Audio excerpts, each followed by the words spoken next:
জ্যামিতি সম্পর্কে তোমাদের মোটামুটি ধারণা আছে, নিশ্চয়ই ক্লাসে পড়ে আসতো, তথাপি প্রাথমিক একটা ধারণা দিই। আমার কিছু জ্যামিতি করেছিলাম, কিন্তু 6.1 আর 6.2 আমরা একটা আলোচনা করে নেই। আমার জ্যামিতি প্রাথমিক ধারণাটা দেবো, তোমরা সবাই জানো, তথাপি একটু আলোচনা করে দেখো। জ্যামিতি জ্যামিতিটা ইংরেজিতে বলে জিওমেট্রি। গণিত শাস্ত্রের এক প্রাচীন শাখা, অর্থাৎ যে মূলত জ্যামিতিটাই বীজগণিত বলো পাটিগণিত বলো না কেন, সবার আগে জ্যামিতিটা কিন্তু মোটামুটি আগে তৈরি করা হয়। জিওমেট্রিক শব্দ গ্রিক জিও মানে ভূমি, আর ইংরেজিতে বলে আর্থ। মেট্রিন মানে পরিমাপ বা মেজারমেন্ট শব্দের সমন্বয় জিওমেট্রি কথাটা আসছে। তাই জ্যামিতির শব্দের অর্থ ভূমির পরিমাপ, অর্থাৎ সমতলে যে ভূমিটা আছে সেই ভূমির পরিমাপটা যেখানে যেভাবে করা হয় সেইটা হলো যে মোটামুটি জ্যামিতি। তোমার এই জ্যামিতিটা মূলত আনুমানিক খ্রিস্টপূর্ব 3000 অব্দে গ্রিক পণ্ডিত ইউক্লিড জ্যামিতি ইতস্ত বিক্ষিপ্ত সূত্র বলে বিবিধ ভাবে মানে সুবিন্যস্ত করে তার বিখ্যাত এলিমেন্টস রচনা করেন। 13 খণ্ডের সম্পূর্ণ কালোত্রণী এই এলিমেন্টস গ্রন্থকে আধুনিক জ্যামিতির ভিত্তি স্বরূপ বলা হয়। অর্থাৎ জ্যামিতিটা মূলত একজন জ্যামিতিবিদ ছিল ইউক্লিড, সেই মতো এটাকে আলোচনা করা হয়। তার 13টা খণ্ডের একটা বই ছিল, সেই বইতে টোটালি সবকিছু মোটামুটি আলোচনা করা হয়। আমার সাধারণত এই জন্য ইউক্লিডকে জ্যামিতি শাস্ত্রের মানে কি বলে অভিভাবক বা পিতা হিসাবে বলে থাকে। মূলত কোনো ঘনবস্তু যে স্থান অধিকার করে থাকে তা তার 3 দিকে বিস্তৃত যে কোনো জিনিস। একটা মনে করো একটা বই, বা আমি একটা চিত্র আগে বোর্ডের দিকে দেখো, এটা আর এটাতে আয়তের ক্ষেত্রে যদি আঁকলাম, এটা দুটো জিনিস আছে, একটা আছে দৈর্ঘ্য, একটা আছে প্রস্থ। কিন্তু একটা সলিড বস্তু, একটা বই বলো বা একটা টেবিল বলো, একটা বৃত্ত বলো বা একটা গোলক বলো, এগুলো সবই হলে তিনটা জিনিস থাকবে, একটা দৈর্ঘ্য, একটা প্রস্থ, একটা উচ্চতা। এটাকে বলে 3D। আমরা এটাকে বলি 3D বা 3 ডাইমেনশনাল। আমরা যখন একটা কার্টুন আঁকি তখন সেটা 2 ডাইমেনশনাল। যখন একটা বস্তুটাকে আমরা, যেমন একটা যেভাবে বলো একটা মোবাইল বলো, একটা ঘড়ি বলো, যাই বলো না কেন, একটা কলম বলো, এগুলো তিনটা জিনিস থাকবে, একটা দৈর্ঘ্য থাকবে, একটা প্রস্থ থাকবে, একটা উচ্চতা থাকবে। এটাকে বলি আমরা 3 ডাইমেনশনাল। যেমন একটা ইট বা বাক্সের 3টে মাত্রা আছে, দৈর্ঘ্য প্রস্থ উচ্চতা আছে, এই গুলোকে 3টে মাত্রা থাকবে। একটা গোলক, একটা গোলাকার বস্তু 3টা মাত্রা থাকে, সেটা সরাসরি দেখা যায় না, কিন্তু এটা 3টা মাত্রা অবশ্যই আছে। আজকে শুধু মতো আলোচনা করব, কোনো অঙ্ক করবো না, এই আলোচনাগুলো খাতায় লিখে রাখবে, একবারে লিখে রাখবে। আর এটা অবজেক্টিভ হিসাবে থাকবে বা জ্যামিতির প্রাথমিক জানবে। মনে রাখতে হবে আমাদের পাঠ্যপুস্তকে যে জ্যামিতিটা আছে সেটা হলো সমতলীয় জ্যামিতি, বাঁকা না, সমতল, প্লেন। এটা বাঁকা না, বাঁকার ক্ষেত্রে না। আমার সম্পূর্ণটা 9-10 যে বই আছে বা 1 থেকে 10 পর্যন্ত যে বই আছে সব সমতল। এখানে যা কিছু আলোচনা করা হবে তার সমতলীয় জ্যামিতি।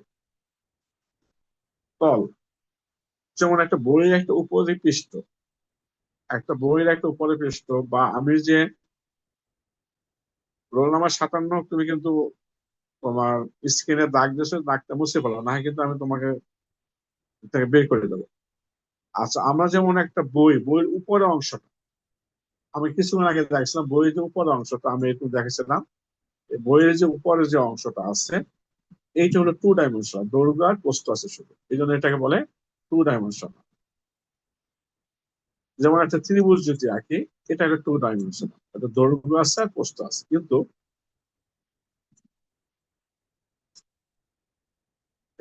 এই যে যে চিত্রটা একটা আয়তক্ষেত্রে দেখতে পাচ্ছ, যে গাঢ় অংশ দেখাচ্ছে, এটা দুটো জিনিস আছে, একটা দৈর্ঘ্য আর একটা আছে কি প্রস্থ। গাঢ় অংশটা মাঝখানে যে রাখাটা লাল কালি চারিদিকে যেটা আছে, একটা দৈর্ঘ্য, ছোটটা হলো প্রস্থ। দুইটি তল পরস্পর ছেদ করলে একটি রেখা উৎপন্ন হয়। দুইটি তল, এই যেমন একটা তল দেখাইছে, একটা তল দেখাইছে, দুইটা তল মানে একটা তলের উপর যদি আরেকটা তল যদি পরস্পর ছেদ করে, এরকম যদি ছেদ করে, তাহলে একটা কি হবে, একটা রেখা উৎপন্ন হবে। যেমন বাক্সের দুইটি পৃষ্ঠতল বাক্সের এক দ্বারা একটি রেখায় মিলিত হয়, এই রেখা বা একটি সরলরেখা বা স্ট্রেট লাইন বলে। যেমন আমি যদি এটাকে বলি, একটা তোমার বাসার কাছে যে বইটা আছে, বইটা একটা কিনারাটা, একটা কিনারাটা হলো যে একটা সরলরেখা। এই যে রেখা, এই যে রেখা আছে একটা প্রান্ত ধরে হয় একটা রেখা, এটাকে বলে একমাত্রা। এর শুধু দৈর্ঘ্য আছে, এটা প্রস্থ নাই, উচ্চতা নাই। রেখা একমাত্রিক বলা হয়, এর শুধুমাত্র দৈর্ঘ্য আছে, প্রস্থ বা উচ্চতা নাই। আর আগে যে চিত্রটা দেখেছেন আয়তের ভিতরে, তার দৈর্ঘ্য বা প্রস্থটা আছে। আমি তুমি যে ঘরে বসে আছো বা ক্লাসরুমে যে বসে থাকো, ওটা তিনটা মাত্রা আছে, দৈর্ঘ্য, প্রস্থ আর উচ্চতা। তোমার সামনে যে বই আছে, বইটার তিনটা মাত্রা আছে, একটা দৈর্ঘ্য, একটা প্রস্থ আর একটা উচ্চতা। বিন্দু, এই তো ফোঁটা, এগুলো মনে রাখবা সব। এই বিন্দু একটা ফোঁটা, এর দৈর্ঘ্য, প্রস্থ, উচ্চতা কিছুই নাই, শুধুমাত্র অবস্থান আছে। এই একটা রেখাটাকে যদি ক্রমশ ছোট করতে থাকো, এই রেখাটাকে আস্তে আস্তে ছোট করতে থাকে, একটা কিসে পরিণত হয়, একটা বিন্দুতে পরিণত হয়। বিন্দুকে শূন্য মাত্রার সত্তা বলা হয়, মনে রাখবো, অবজেক্টিভে থাকে বিন্দুকে শূন্য মাত্রার সত্তা বলা হয়। এই কোনো কিছু দৈর্ঘ্য থাকবে না, প্রস্থ থাকবে না, কোনো কিছু থাকবে না। এই হলো মূল জিনিসটা আসতেছে, যে ইউক্লিডের কথা বলছিলাম। ইউক্লিড, এই যে চিত্রটা বাইরে বোর্ডে দেখতে পাচ্ছ, ওনার নাম হলো ইউক্লিড। এই হলো জ্যামিতিক শাস্ত্রে কি বলবো জনক। এই এখানে তোমার বলছিলাম যে তার 13টা খণ্ড ছিল, ইউক্লিডস এলিমেন্টস অফ জিওমেট্রি। এই এলিমেন্টস অফ জিওমেট্রিতে তার জ্যামিতির খুঁটিনাটি যা কিছু আছে সবকিছু এই বইটার ভিতরে আলোচনা করেছে। 13টা খণ্ড ছিল, এই 13 খণ্ডে বিভক্ত। এই বইয়ের ভিতরে তোমার জ্যামিতির যাবতীয় যা কিছু আছে সবকিছু এখানে আলোচনা করা হয়েছে। একটা খেয়াল রাখবে, আধুনিক যে যত জ্যামিতি আবিষ্কার হয় না কেন, এই সবকিছু এই বইটার উপর নির্ভরশীল। এই পৃষ্ঠাটা কিছু করতে হবে যা, সেটা বোঝানোর জন্য দিয়েছি তোমার, এটা দেখে রাখবে, এটা কিন্তু উঠাবার কিছু থাকবে না। ইউক্লিডের স্বীকার্য, এইগুলো মনে রাখতে হবে। অর্থাৎ আমরা যদি জ্যামিতিক ক্ষেত্রে কোনো কিছু যদি প্রমাণ করতে চাই, কোনো কিছু আছে সেটা স্বীকার করে নিতে হবে। কি ধরনের?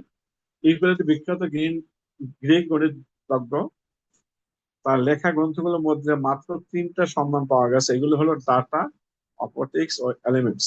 এলিমেন্টস বইতে মোট 13 খণ্ডে বিভক্ত। এগুলো অবজেক্টিভ হিসাবে শুধু দেখবে, লিখে রাখবে। ইউক্লিড তার এলিমেন্টস গ্রন্থে মোট 465টি শৃঙ্খলাবদ্ধ প্রতিক্রিয়ার প্রমাণ দিয়েছে। কয়টা? 465টা, যা আধুনিক যুক্তিমূলক জ্যামিতির ভিত্তি। অর্থাৎ আধুনিক যত জ্যামিতিক আছে সবগুলো ওই ইউক্লিডের এলিমেন্টস যে বইটা আছে, সেই বইটার ভিতরে যত কিছু আছে মোটামুটি ওখানে সবকিছু আলোচনা করে আসছে।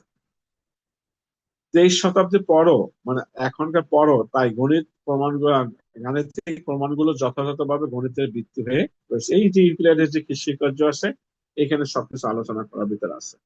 আজকে ক্লাসটা তোমাদের ভালো নাও লাগতে পারে, কারণ শুধুমাত্র আজকে আমার শুধু আলোচনা করবো, আর কিছু না। ইউক্লিড কিছু কিছু জিনিস আছে সে ধরে নিয়ে গেছে, এগুলো মনে রাখতে হবে। কিভাবে? যেটাকে স্বতঃসিদ্ধ নামে পরিচিত। ইউক্লিডে পদার্থ কয়েকটি স্বতঃসিদ্ধ আছে, এগুলো মনে রাখতে হবে। এটা ধরে নিতে হবে এটা সত্য, যে সকল বস্তু একই বস্তু সমান, সেগুলো পরস্পর সমান। একটা বই যদি আরো 2টা বই সমান হয়, তার পরস্পর সবগুলো বই একে একে সমান হবে। সমান সমান বস্তুর সাথে সমান বস্তু যোগ করলে যোগফল সমান হবে। মনে করো এ সমান সমান বি, এ সমান বি, এ সমান বির সাথে যদি এ পাশে যদি আমি 3 যোগ করি, এইটি বুঝাইছে, এ পাশে যদি 3 যোগ করি আর ডান পাশে যদি 3 যোগ করি, যোগফল পরস্পর কি হবে? সমান হবে।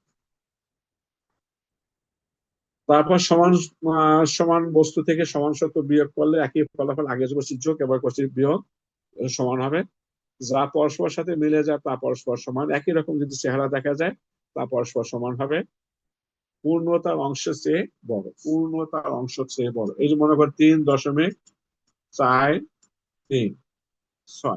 এই এই ভিতরে পূর্ণ সংখ্যা হলো 3, আর দশমিকের পর যেটা আছে সেটা হলো তার ভগ্নাংশ। এখানে বলছে যে এই পূর্ণ সংখ্যাটা অবশ্যই ভগ্নাংশের চেয়ে কি হবে? বড় হবে। এই 5টা স্বতঃসিদ্ধ মনে রাখতে হবে পরীক্ষা কিন্তু অবজেক্টিভ হিসাবে আসে 5টা স্বতঃসিদ্ধ, কোনটা আসবে ঠিক বলা যাচ্ছে না, সবগুলা মনে রাখতে হবে। জ্যামিতি কিছু স্বীকার করে নিতে হবে। কি ধরনের স্বীকার করে নিতে হবে? এটা কিন্তু ইকুয়ালিটি 5টা স্বীকার্য মানে স্বীকার করে নিতে হয়েছে। কি কি? একটি বিন্দু থেকে অন্য একটি বিন্দু পর্যন্ত একটি সরলরেখা আঁকা যায়। একটু আলোচনা করি সামান্য। এই একটা বিন্দু, এই বিন্দু থেকে আরেকটা বিন্দু মনে করো অত দূর, এইখান থেকে যদি দুইটা বিন্দু যোগ করলে একটা সরলরেখা পাওয়া যায়, এটা স্বীকার করে নিতে হবে, এটা কোনো প্রমাণ নাই। খণ্ডিত রেখাকে যথেষ্ট ভাবে বানানো যায়। খণ্ডিত রেখা, এই যে রেখাটা আছে, এই রেখাটা এই পর্যন্ত না রেখে ইচ্ছা করে সামনে যত খুশি তত বানানো যায়, এটা কোনো প্রমাণ নাই। এটা স্বতঃসিদ্ধ ধরে নিতে হবে, স্বীকার করে নিতে হবে। যে কোনো কেন্দ্র বা যে কোনো ব্যাসার্ধ নিয়ে একটি বৃত্ত আঁকা, এই যেমন জানো একটা কেন্দ্র থেকে একটা ব্যাসার্ধ নিয়ে একটা বৃত্ত আঁকা যায়, এটা স্বীকার করে নিতে হবে। এই জন্য বলছে ইকুয়ালিটি পদার্থ স্বীকার, যে কোনো প্রমাণ নাই, ধরে নিতে হবে এটা সত্য। সকল সমকোণ পরস্পর সমান। সমকোণ জানো, এই 90 ডিগ্রি কোণকে সমকোণ বলা হয়। যতগুলো সমকোণ নেওয়া না কেন সবগুলো সমান, এটা কোনো বড়টা হবে না, কোনো ছোটটা হবে না। 5 নাম্বারটা একটু বড়। একটি সরলরেখা দুইটি সরলরেখাকে ছেদ করলে ছেদকের একই পাশে অন্তঃস্থ কোণ দ্বয়ের সমষ্টি দুই সমকোণের চেয়ে কম হলে রেখা দুটি যথেষ্টভাবে বর্ধিত করলে যেদিকে কোণের সমষ্টি দুই সমকোণের চেয়ে কম সেদিকে মিলিত হবে। কথাটা বলতেছে যে এই দুটো সরলরেখা, এই দুটো সরলরেখা, এই সরলরেখা কোথায় মিলবে? দেখো, এই যেদিকে ছোট আছে এদিকে কোথায় মিলিত হবে, যে পাশে বড় আছে সেটা কখনো মিলবে না। এইটা বলছে 5 নাম্বার স্বীকার্য, এটা কোনো প্রমাণ নাই, এটা তোমাকে স্বতঃসিদ্ধ হিসেবে ধরে নিতে হবে। এই মোটল তো আজকে এইটুকুই থাকবে। অর্থাৎ আজকে যে জিনিসগুলো আলোচনা করছে শুধু একটা জ্যামিতির প্রাথমিক ধারণা, অর্থাৎ তোমাদের 6.1 যেটা আছে সেটা মোটামুটি একদিনের মতো আলোচনা করে দিলাম। এখানে যে জিনিসটা মনে রাখতে হবে, ইকুয়াল যে স্বতঃসিদ্ধ আছে 5টা আছে, এই 5টা তোমাকে অবশ্যই মনে রাখতে হবে। তোমার